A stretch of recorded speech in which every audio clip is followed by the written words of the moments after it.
Dear friends, ఇది polo diesel vehicle. ఇందులో problem ఏంటంటే ఇంజిన్ ఓవర్ హీటింగ్ అవుతుంది, కూలెంట్ కూడా ఓవర్ హీటింగ్ అవుతుంది. అయితే ఈ ఇంజిన్ ఓవర్ హీటింగ్ అనే సబ్జెక్ట్ మీద మనం ఇంత ముందు చాలా వీడియోలు తీసాము. అందులో ఇది కూడా ఒక కొత్త వీడియో. ఎందుకంటే ఇది పెద్ద సబ్జెక్ట్ కాబట్టి ఇందులో ఎన్నో అంశాలు కూడుకొని ఉంటాయి కాబట్టి ఇందులో ఎక్కువ వీడియోలు తీయాల్సిన అవసరం ఏర్పడుతుంది. అయితే ఇందులో ప్రాబ్లం ఏంటంటే ఫ్యాన్ మోటార్ సీజ్ అయిపోయి జామ్ అయిపోయి బేరింగ్ డ్యామేజ్ అయిపోయి పని చేయట్లేదు. ఓపెన్ చేసి చూస్తే ఈ బేరింగ్ అంతా ముక్కలు అయిపోయింది.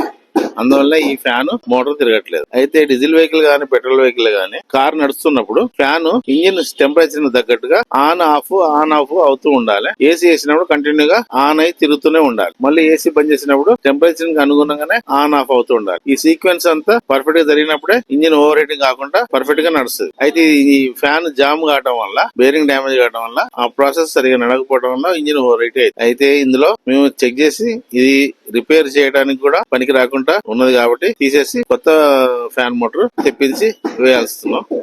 కొత్త మోటార్ ఈ విధంగా ఉంటది. దాన్ని ఓపెన్ చేసేసి కంప్లీట్ గా చెక్ చేసేసి ఆ పాత మోటార్ కున్న వైరింగ్, హార్నెస్, ఆ స్ట్రౌడ్ అవన్నీ దీనికి ట్రాన్స్ఫర్ చేసేసి ఫిక్స్ చేస్తున్నాం. ఇలా ఫిక్స్ చేసేసి కిందనే టెస్టింగ్ చేసేసి ఫ్యాన్ రన్నింగ్ ఎలా ఉందో చూసుకొని పర్ఫెక్ట్ గా ఉన్నదని కన్ఫర్మ్ అయిపోయిన తర్వాత మళ్ళీ వెహికల్ లోపలికి ఎక్కిచ్చేసి తర్వాత ఇంజిన్ రన్ చేసేసి కొంచెం టెస్ట్ తీసుకుని చూస్తాం. ఫ్యాన్ ఆపరేషన్ బట్టి ఇంజిన్ టెంపరేచర్ ఎలా అవుతుంది మెయింటైన్ చూసుకున్నాక పర్ఫెక్ట్ గా అనిపించినప్పుడు దీన్ని వెహికల్ డెలివరీ చేయడం జరుగుతుంది. Thank you.